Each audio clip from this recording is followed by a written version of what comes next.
Yo, what's happening, my brothers? This is Enemy Stand User, and real quick, this chapter was an absolute banger. This is like the most payoff a Jujutsu Kaisen fan can ever receive if they pay attention to the series and understand the weight of the situation till now. So much movement is happening in this awesome transitional chapter. I feel like this is incredibly refreshing, like I've just been stepping into this Coin game lore.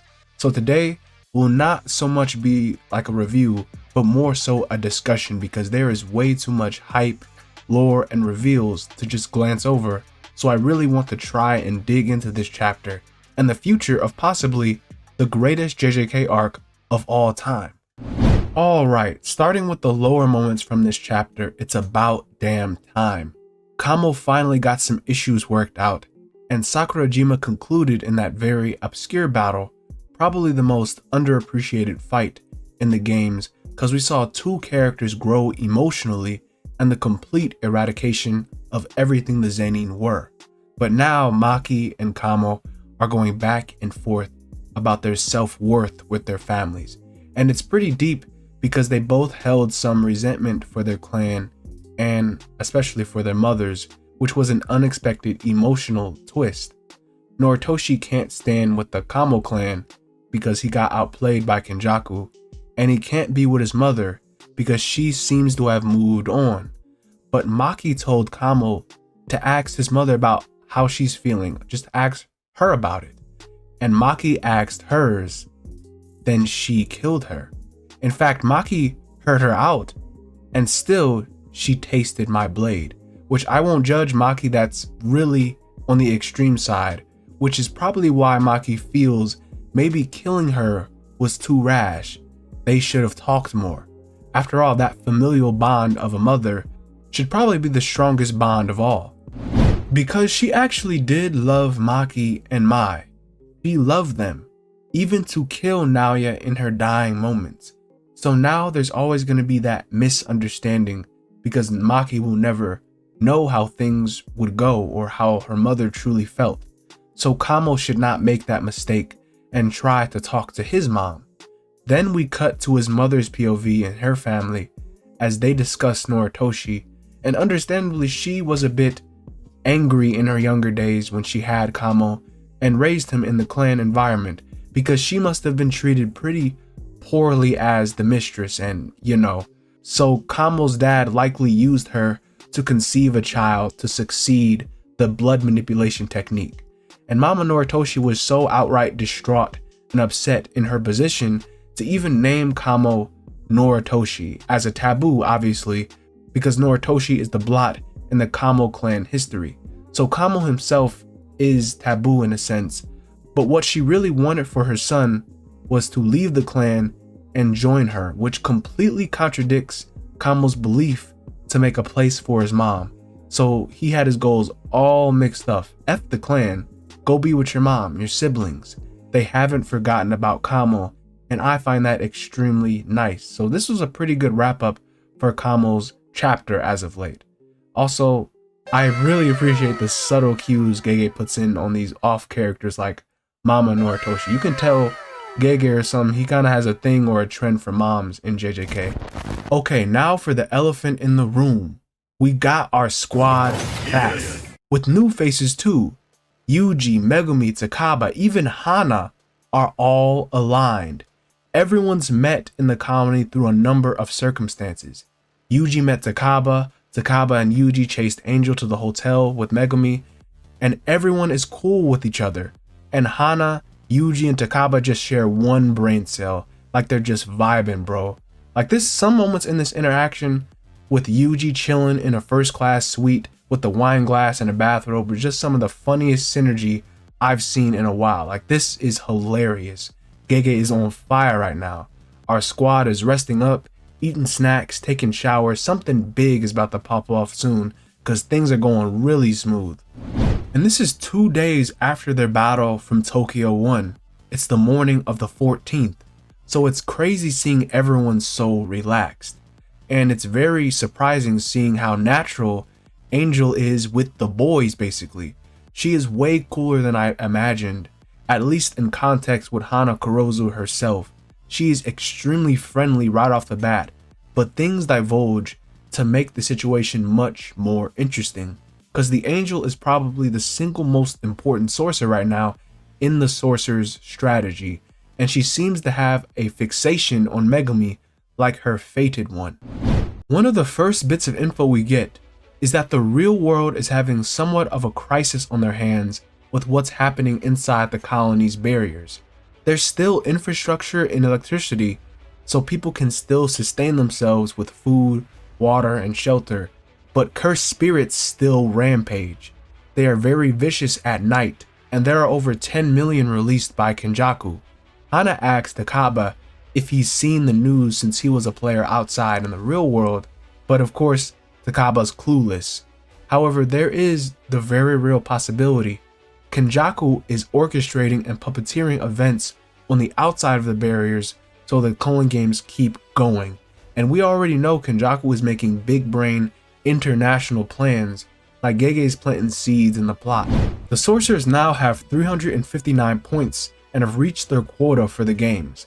They needed at least 300 to add a rule using 100 points to substitute individuals from the games, remove the communication block, and allow telecommunication in and out of said colonies, and allow free entry and exit of the colonies. Now they can add rules when the plans are made, and this is great. They have the chance to save Sumiki from the Culling games now that everyone is willing to pitch in their points. It's such a victorious vibe, I might add. Takaba is awesome and grateful not to have to kill anyone, and Hana doesn't mind helping out the team. So now for the big reveal. Who is the Angel? Because she's a very key character with the potential to change Jujutsu forever with the release of Gojo. She is the key. But right now, what are her goals? Why did she save Megumi? And why is she in Colony 1 instead of Colony 2 like Tengen mentioned? Yuji and Megumi need to know this.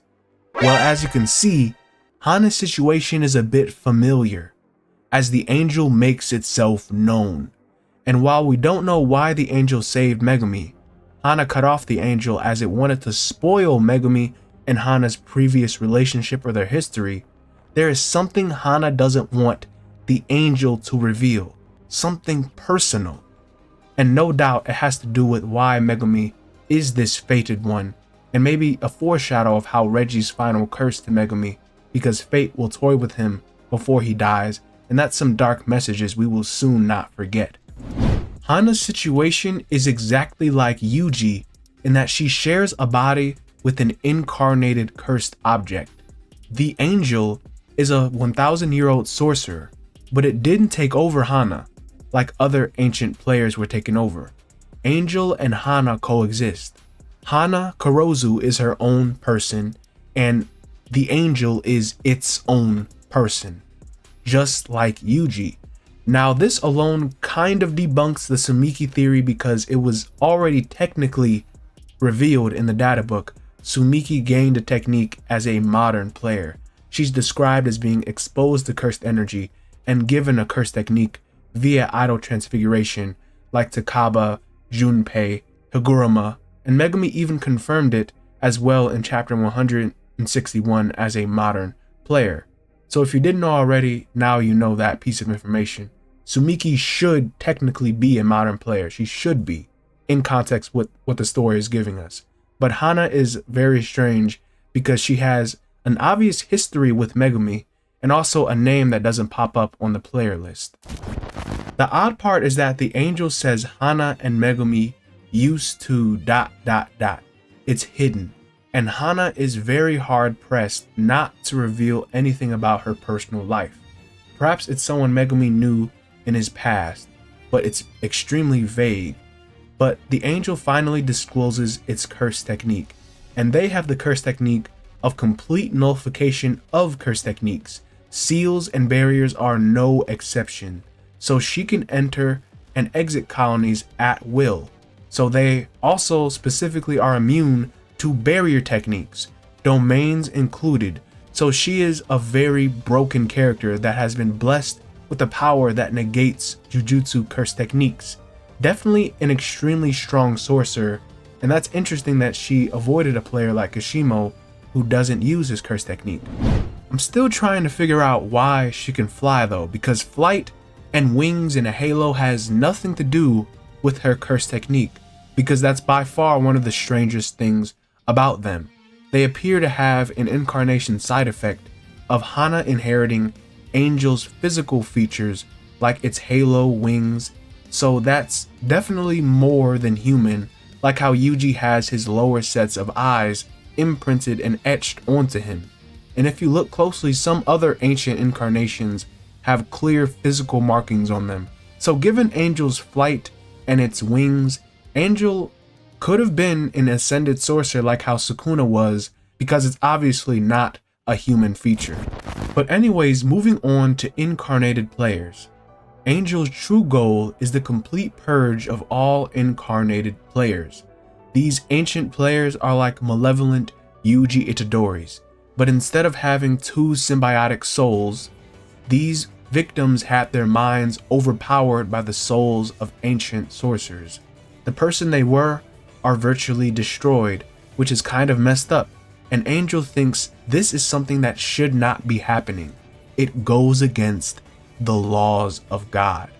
And this is interesting because the Angel serves a higher creed, and that's what they call it. Angel clearly has some facet of worship or is serving a greater entity. Now, if Tengen isn't that higher being, I really can't imagine what their god is. Tengen spread Buddhism in Japan and established Jujutsu, like an enlightened sage, but it's clear the Angel is still very much against Kenjaku's incarnations. Now, the Angel explains that they are able to use their curse technique nullification to purge individuals from the incarnated body, but that is a process that is highly difficult even for them. The vessel and the sorcerer are etched together and share a body, so this is a difficult technique to separate. But as with undoing seals like Prison Realm, that's no problem for them. It seems she can probably free Gojo when given the chance, and let's go. Even my brothers Yuji and Megumi had to dap up that victory, and that's what I like to see. Like, this is a true Megumi and Yuji bro moment right here. Of course, things going smoothly, Angel had to throw in a wrench in their plans, as they have a favor to ask, then they will help unseal Gojo. And it's not something like kill all incarnated players. Angel isn't nearly so greedy or demanding. Only one player, one who they must slaughter no matter the cost. The Fallen. If we can kill this player, then I can guarantee you of my assistance. Then suddenly, in the same instance, Yuji is pulled in Sukuna's inner mindscape innate domain to have a talk with the King of Curses, because begrudgingly, Sukuna needed to make sure Yuji didn't run his mouth. Before Yuji reveals anything, Sukuna tells him first, I am the Fallen. And next chapter, Sukuna reveals himself as things divulge into chaos. This is hands down the best Culling game chapter so far for me, and the sheer lore and potential was only possible through the setup from the previous chapters, and it goes beyond what I could even say in this video with all the content. I could literally talk about this chapter forever, bro. Like, Sukuna is the Fallen, or rather the disgraced one, incarnated sorcerers, Angel's backstory, Gege is in the mother effing lab, cooking some heat. Sukuna is obviously an ancient enemy to Angel, and I'd imagine Sukuna has a lot of beef and a lot of enemies throughout history. So players like Kashimo Hajime just gotta get in line and wait their turn or something, because Sukuna is definitely will be one of the most relevant characters toward the late stage of this arc, especially given his involvement with Kenjaku and his history with the Angel and his plans for the late stage of this Culling game. It's really gnarly how Angel will only help basically when Yuji is exterminated and Sukuna is purged as well. Once again, Yuji is thrown deeper and deeper into hell, and the decisions are really going to be crazy. But Sukuna, we all know he's not going to let anyone disrupt his plans. So Yuji's demise is something that's definitely postponed until we start to see what Sukuna has up his sleeve, which I feel he will reveal soon, like how he'll get his full power back. because it won't be long now. This dude Sukuna really has a 1,000-year grudge match with an angelic entity versus a demonic king. Like, how much more badass can we get? And just to set my head straight and focus on the final point on things I can right now, Angel and Sukuna are both from the Heian era, both had prestigious grace at one time. If Sukuna is the fallen or the disgraced one, then Angel is, well, an angel. They were pretty holy sorcerers of their day.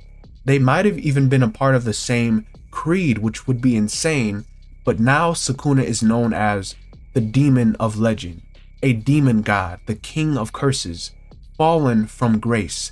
And there's really some deep-seated resentment, at least on Angel's end, between these two sorcerers, as they are both reincarnated and share a vessel's body. They're almost parallel in some way.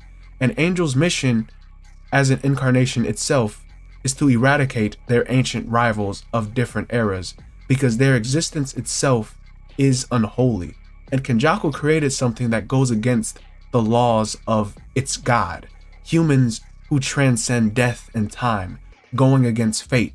This is some really deep stuff, man, and Gege is setting up lore like no one's business. And I thank you awesome guys for checking out this video. And just imagine in chapter 200, if we got some type of returning character, and you know who, I don't even have to say her name, or some type of Heian backstory or mini arc or lore arc. That is all I want. Especially a lore-based backstory in JJK history. Like, sign me up for that now. Like, this is way too peak, because chaos is here and Sukuna is really gonna reveal some new intel for us, and I cannot wait. This chapter was beyond amazing. 10s across the board. Our cast is back, rested, reformed, and about to enter the new stage of the Culling game. I honestly couldn't ask for more as a JJK fan. And of course, I'd like to discuss more, but I'm gonna just keep the format less than 30 minutes for y'all. So please let me know if you guys want to see more discussion type videos, and I'll definitely try to make more soon to go along with these awesome chapters, talking about the arc in general. So share what you guys think, how you felt, what you want to see, who you want to see. But this has been Enemy Stand User, and I'll see you guys in the next one. Bye-bye.